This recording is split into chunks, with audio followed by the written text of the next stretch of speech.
Hello again, Sandwich. My name is Greg Anderson. Welcome back into another episode of Meet the Candidates. You're going to like this one.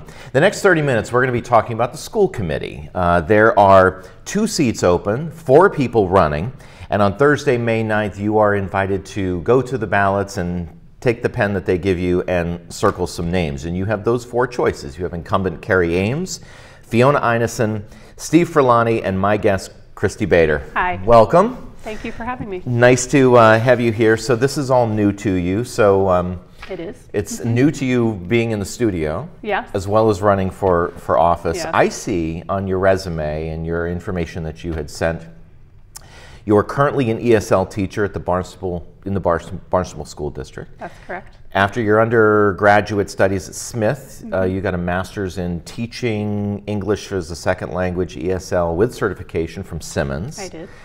Education seems to be your passion. Why? Yes. That's a great question. I think that my mother was an educator. She taught middle school. And as a child, I spent a lot of time with her, helping her at school. And I remember saying, one thing I know I'll never do when I grow up is become a teacher. Oh, really? And then as I got older, I came to appreciate the profession more. And it just seemed like a very natural progression for me. I really enjoy children and I enjoy learning, and I think all teachers are learners at heart. So it was something that I just chose to make my life work, and I've really enjoyed it. And I did take a 13-year break to be a stay-at-home mom, but that's its own kind of teaching. So, yes. But I was very excited to get back into the profession a couple of years ago and work in Barnstable.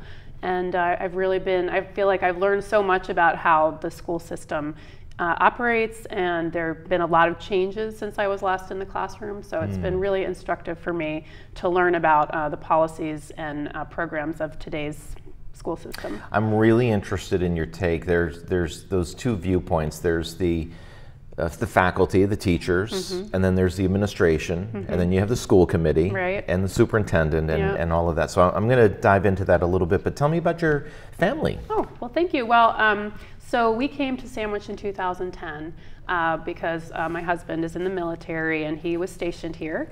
And we looked around the towns on the Cape, and we fell in love with Sandwich because of its quality of life and excellent schools.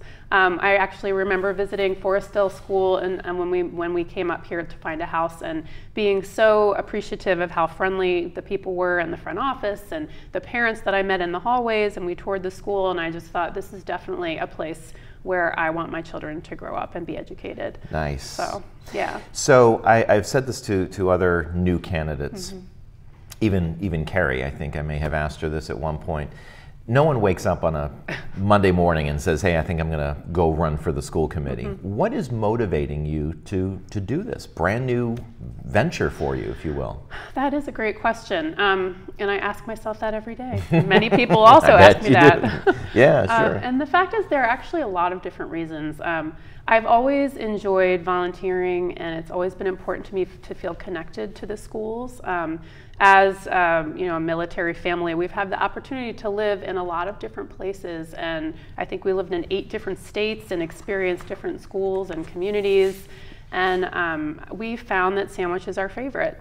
And I think that now that my children are older, I have a senior, can't believe he's graduating, and a freshman, and an 11-year-old 6th grader. So they're a little more independent, and I've seen the amazing things that the opportunities that they've had, they've been able to take advantage of in the schools. And I'm ready, I think, to take a more active role in supporting those opportunities and supporting those experiences. And I want them to continue to happen for other kids who are just coming up in the system. So, what are some of by the way, I see your blue signs around town.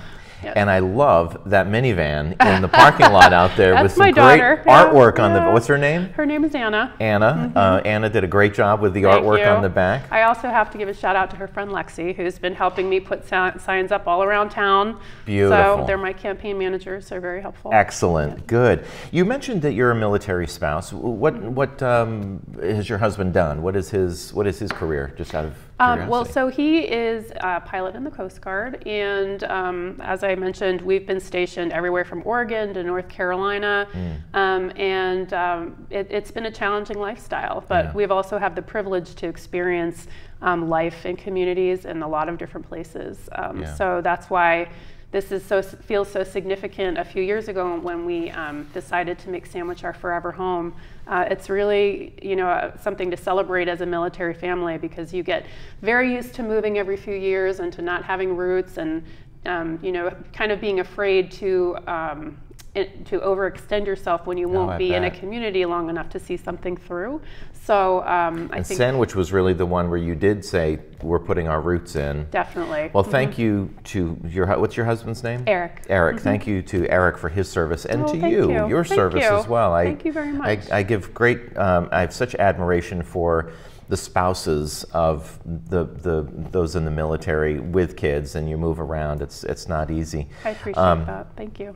The agenda. Let's dig a little deep into really while you're here. Right. It's nice to just talk to you. Yeah. Have a glass of wine and have a nice conversation. Water, wine. Yeah, exactly. But as a school, are you a regular? Do you go to the school committee meetings? That's a great question, and the answer to that is no. Okay. I have watched them at home, and I think that as I mentioned, my goal, being military and always feeling like it's sad, but I think as a military family, we've always felt that we had one foot out the door. So I always focused on kind of grassroots, bottom-up contributions to the community. So I was always in the classrooms, volunteering, tutoring, working with the PTO. I was the membership chair one year. And just trying to, right now I'm an art history volunteer in the classroom, so I go in once a month and I teach art history lessons. It's basically the favorite part of my month. I love it. Great.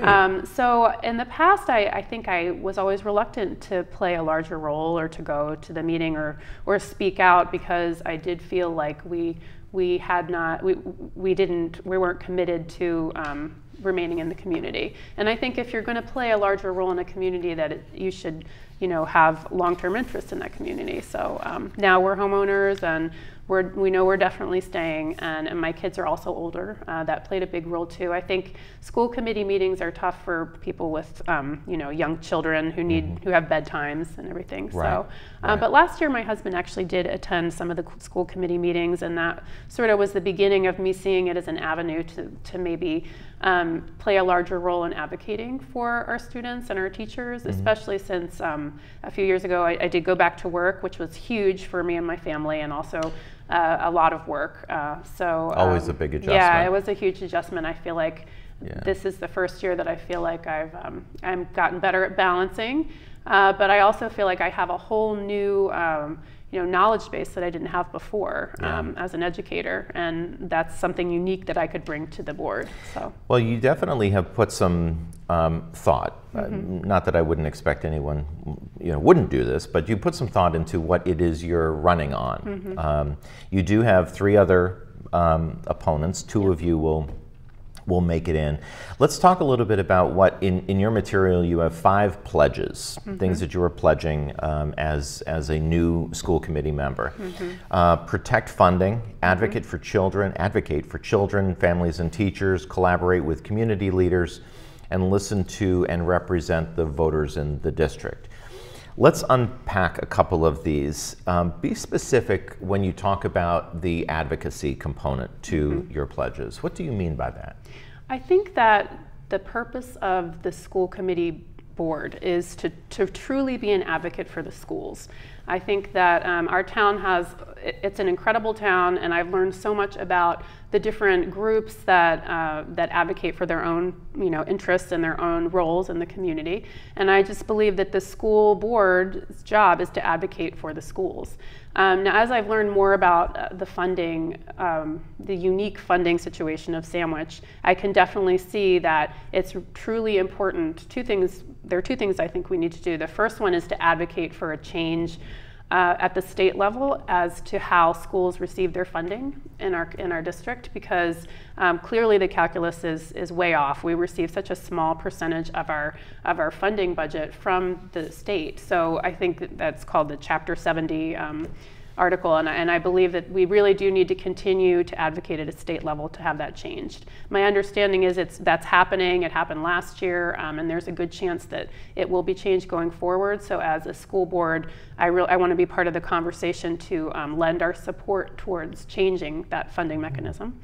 And the second thing I think that we need to do, or that I would like to do, is collaborate with other townspeople and town leaders to work within the budget that we have to balance the needs of our community. So we do have different parts of our community. We have the Council on Aging and the town itself, that they also need a fairly significant part of this budgetary pie. So until that funding is reconciled, I think I'm very interested in collaborating and working together with other town leaders to make the funding situation fair for everyone. So I'm going to ask you about the budget, and it seems like you're very well prepared. It's here in the room with us right now, but don't pull it out. Okay. But what is your take on the newly enacted budget? I think it's a great budget, and I think I really.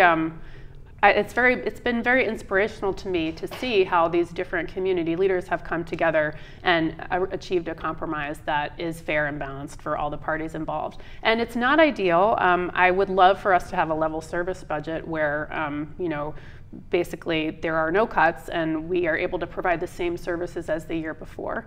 But I think in the current funding situation, we have to take what we have and do the best that we can with it. And I think that our superintendent and the school committee and the other organizations involved did a really great job of working together and working collaboratively to make that happen.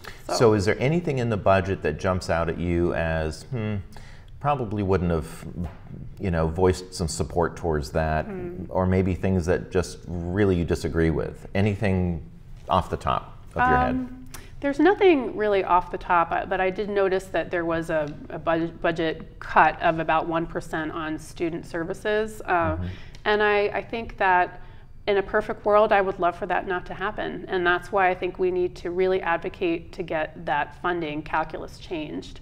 But the other thing we can do to offset that and hopefully prevent it in the future is to really promote our schools, and that's another one of my pledges, as I want us as a community to come together and promote the incredible student achievement and the wonderful programming that our schools offer. I think we need to do a better job of promoting that within our communities and also out of our communities so that we can attract and increase enrollment in our schools, which will also lead to more funding. So my other question here is the enrollment numbers across from K to 12 are dropping. Yep. The budget doesn't seem to be dropping all that much. And you are speaking to that, what I would maybe talk to the competitive element of the school system. If you live in the school system and you have school, do you go to, Tech, or do you go to Sturgis, or do you keep them within the school system? How competitive do you think the sandwich school systems is? I think, based on my experiences with my own children, and I mentioned I have a senior and a freshman and an 11-year-old, and my experiences going back 10 years, I think our school system is wonderful. I really do. And now it's not perfect, and there certainly is room for improvement, but I've been especially heartened to see the improvements and the changes over the past few years with our new superintendent.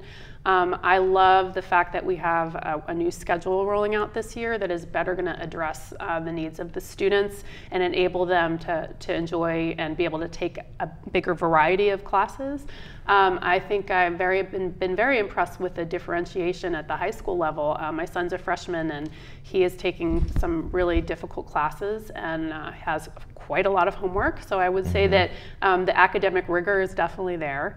And in terms of the opportunities, my daughter just had an opportunity this year to be on the math team, which she never had before. She's going to Yellowstone, which is this amazing trip that the teachers are planning for the students. So I feel like our schools have really over the past few years increased their offerings and opportunities to students, and things are moving in the right direction. And I would like to be part of the support to move that momentum along, and not only continue to make those improvements, but also to advocate and support it in the broader community and make sure that what's happening is getting communicated to our community. So, they understand really what the schools have to offer. When we talk about collaborating with other elements of the town, explain that a little bit more. You know, the school committee can't solve all the world's problems. Yeah. Nice to hear you say that. Yeah, exactly, and you can't do it overnight. Right. So collaboration and relationship building, and I know you're going to be meeting with Dr. Gould. Does the school committee now, or does the school system now, in your opinion, do enough to collaborate with the greater community, in your opinion? I'm not sure that I'm in a position really to answer that question yet. I was just learning from Paula that a lot of the large presence that the community television station has in the high school, which I didn't even know about. So I think there are a lot of partnerships and there's a lot of collaboration that is not well known. And again, I feel like that's another reason that we need, as a community, to find an effective way to publicize all these things that are happening in these collaborative efforts.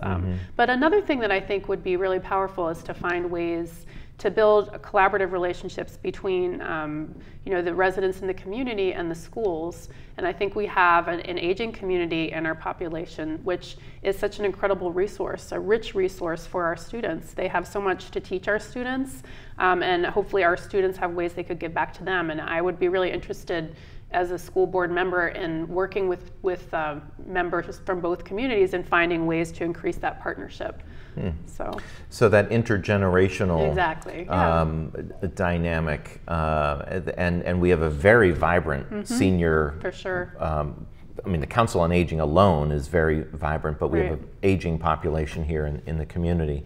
And yes, hats off to everything that these guys do for television and radio. I was a radio geek when I was 14 years old, and to have this at my fingertips as a 16-year-old, an 18-year-old is just amazing. Right. I agree. Another pledge that you talk about is promoting civility. And in fact, I think it's promoting civility in public discussions about school policies and decisions. Yes. There's a lot in there that I That's a loaded question. It's a loaded pledge, but tell me, what are you talking about there? Well, let me say, to begin with, I just want to share a quick anecdote. Sure. I have a friend in the community who asked me a couple months ago how I liked sandwich schools, and I explained to her that I had 3 children in the system.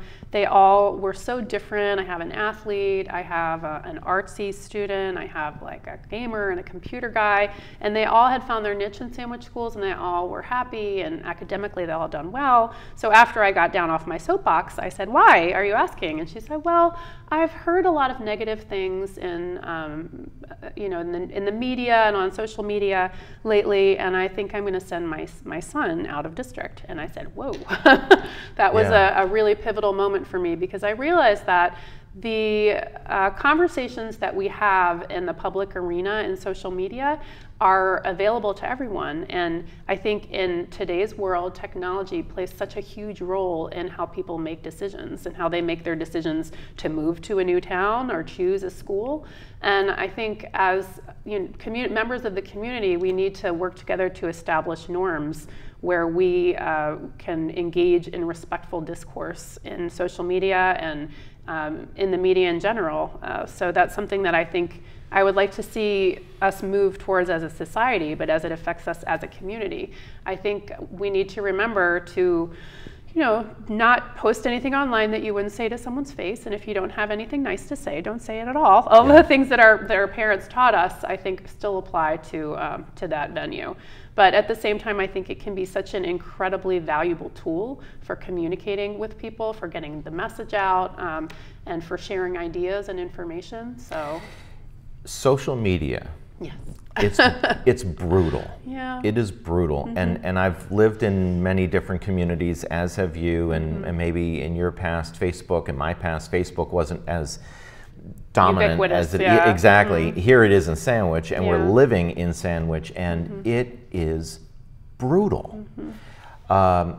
Where do you think the role then becomes where the school committee plays an active role in either trying to mitigate the nastiness that's going on out there. I think Carrie Ames called them keyboard warriors, which I love that line. But how can you, sitting on the school committee, help mitigate that, lessen the angst, or can you? Well, it's a great question, and it's something that I've been asking myself really frequently lately. And I think one way that we can do that is by providing a more structured and organized way to communicate with the community at large about different events. I think a lot of the angry posts and rants are based on misinformation and kind of word of mouth that doesn't come from a source that is directly from the school. So I think I would like to see our school district do a better job of shaping the message and the information that comes across to the community. I've noticed and I appreciate the improvements in communicating. I think I get tons of emails, and I know the high school's on Twitter. So there are a lot of different platforms that are used, but I think it would be helpful if there was one kind of central location everyone could go to find their information and to verify information they might hear. But here's my takeaway from that. Show up at the damn meetings. That's a great point. If Kristi is on the school committee and Kristi says something you don't really think about, you don't like, then you got Kristi on the way out of the building to say, hey, explain that a little bit more. Yeah, definitely. I do think that there's a rush to judgment, misinformation. Yeah. So then specifically, should the school committee jump into the middle of dialogue and arguments and say, whoa, wait a minute, time out? That's a great question. Or not? That's a great question, and the answer is really predicated on open meeting laws, which are something that I haven't been trained in yet, but I do know that they play an important role. So it's hard for me to answer that question without having a better understanding of those rules. But at the same time, I think as citizens, we're all governed by our own set of ethics, and you can't control what other people say and do. You can only control what you say and do. And I think as parents especially, and as members of the community, we're setting the example for our children. So however, if we choose to engage or whether we don't, those are lessons that our children are also going to take away. So my goal as a citizen is to always engage in a respectful, positive way. And I don't think there's really anything to be gained by engaging in something that is disrespectful and argumentative. Yeah, So to that end, our kids, here they are, right on the forefront of cyberbullying. They seem to always have been once the new technology and the cell phones are in their hands. And I'm always trying to get my daughter to put the phone down. Are you dealing with that as well? Oh, never. My children are never on their phone. It makes me crazy. It makes me crazy. So how, is there a role that the school district, the school commission, school committee, or the superintendent can play a better role in mitigating cyberbullying? What's your take on that? Well, first of all, I think that one thing Sandwich really does well is, and you can see it in the school improvement plan, is they're very focused on 21st century skills and learning, and technology is a big part of that. So there's digital literacy embedded in the curriculum. There's cyberbullying lessons embedded into the curriculum. The students from a young age, they take technology, so they're learning about these platforms and how to engage with them in appropriate ways from a young age. So I think that that's an important way that it's being addressed within the curriculum and within the schools. And I also love our 7 C's program, which is a wonderful social and emotional curriculum to help students become really vibrant and functional and loving members of their community. We have wonderful teachers, and I think that program is really successful in helping students develop the social and emotional health that they need in order to combat things like cyberbullying. Let's talk about school safety. Each day, you have 3 kids that are going off to the Sandwich schools. Yes. How safe do you feel they are when they leave the house in the morning? Well, that's a great question. I feel very confident in our school's ability to keep our kids safe, and there are several reasons for that. One, there have been a lot of recent improvements to school security. So, for example, now when I go to do my art history presentation at Oak Ridge, I have to bring in my driver's license periodically so they can scan it. and the door is locked, and there's just a little drawer that I have to, put my ID in or whatever. So I feel like those changes are definitely working to keep our kids safer. So I feel good about that. And then I also know in Barnstable we have the ALICE training, which I believe that Sandwich is also doing too, where students are really being educated about what to do in certain situations. And it's kind of taught in a way that it makes it not scary to kids, but helps them feel empowered and know how to behave if there were an emergency. Yeah. So I do feel like our kids are safe. I think with our recent improvements, I feel pretty confident about that. Drugs in the schools. Can't say, no, we're not immune to it. Yep, definitely Every not. School district deals with it, but what's your feeling on our youth and the access and the use of drugs in the schools? Yeah. Well, I think it's difficult with the recent law changes regarding marijuana. One of the most formative PTA meetings I ever went to was a few years ago when there was a woman who came to speak about why marijuana should not be legal. And at the time I thought, sure, why not? It should be legal. And after leaving that meeting, I felt she had so many convincing reasons about why the legality of marijuana would cause problems for children that I completely changed my perspective. And I think that one thing that we've really done a good job of in our community, in our school community, is educating the children and the families about the dangers of drugs. So my kids can sit down and they can give me statistics about vaping or cigarette use or marijuana. They know almost more about it than I do, which I think shows that our health curriculum and the assemblies that they have, there's really a very strong anti-drug message coming out of our schools. Now, I'm sure that it is still a problem at some point, and I don't know enough about it to speak to it or to speak to what more we could do. But again, part of why I want to be on the school board is because I want to learn more about these issues, and I want to find the people in our community who know about them. Yeah. So there are probably people at the high school who could share information about that and help us understand how to better support those kids and families. You are a teacher. You have teachers in the school district that live in Sandwich that are either going to vote for you or not. Yeah. Why would a teacher vote for Kristi? Good question. Well, as an educator, I think I have a unique perspective as to how school board policies and procedures and decisions affect and impact the classroom. So, I actually was a substitute teacher in Sandwich before I got my job in Barnstable, and it's a really difficult job. It's teaching, I think, one thing that really surprised me when I came back to the profession was how much more teachers are expected to do with the same amount of resources or fewer resources. Teachers are responsible for the social and emotional development of children. They're responsible for building a school community. There are, as always, new instructional technology to master, and then the assessments just keep kind of multiplying. So it can be a very stressful job, and I think that there should be someone on the board with experience as an educator and some classroom experience who can speak to that reality and who has that perspective. So similarly, you are a parent. You talk to parents. Yep. By the way, did that parent that was talking to you about their student or moving their kids out of the Sandwich schools, did that happen? That's a really good question. I actually touched base with her recently, and I said, "Hey, I don't know if you know, but you're a big part of the reason that I'm doing this." And she told me that she said, "I've decided." I forget how I think she just said the word she used was negative chatter. She said, after speaking to different people in the community and doing more research, I decided it was just negative chatter. So, and I hope that more people come to that conclusion. It was very heartening. Why would a teacher vote for you?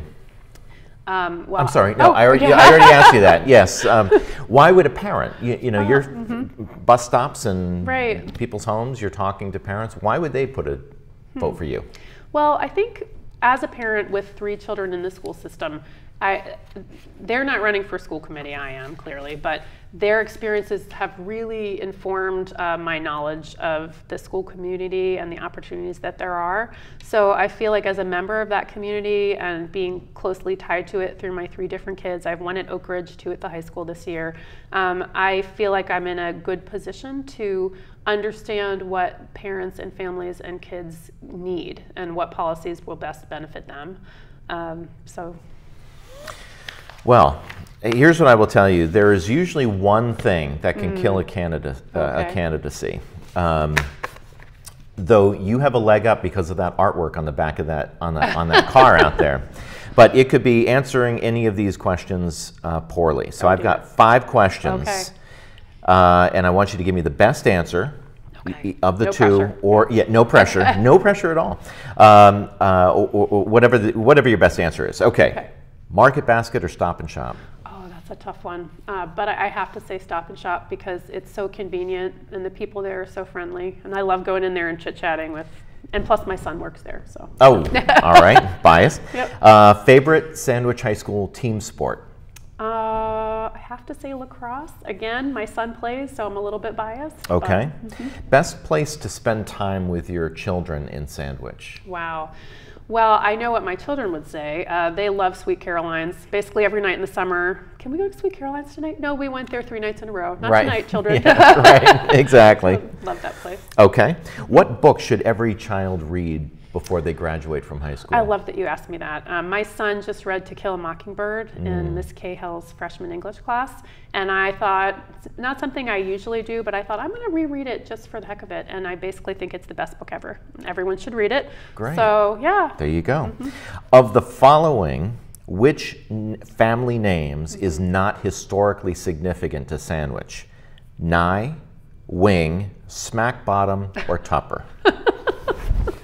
Well, I'm going to have to go with Smack Bottom, but I do regret that it isn't. It would add some interest to our town. Frankly, you should regret that I even asked you and that you said Smack Bottom on television. I should. You're right. Nice job. Thank you very much. Was it easier than you thought? It was. It was. Thank you for Good. putting me at ease, and thank you for this wonderful opportunity to share my ideas with You the got community. it. I appreciate it. Well, good luck with the campaign. Thank you. And thank you, all of you watching this on Kristi's behalf, and of course, Sandwich Community Television. Our goal is really to just bring you the most insightful, thought-provoking perspective that you can have at really critical times where you are asked to vote.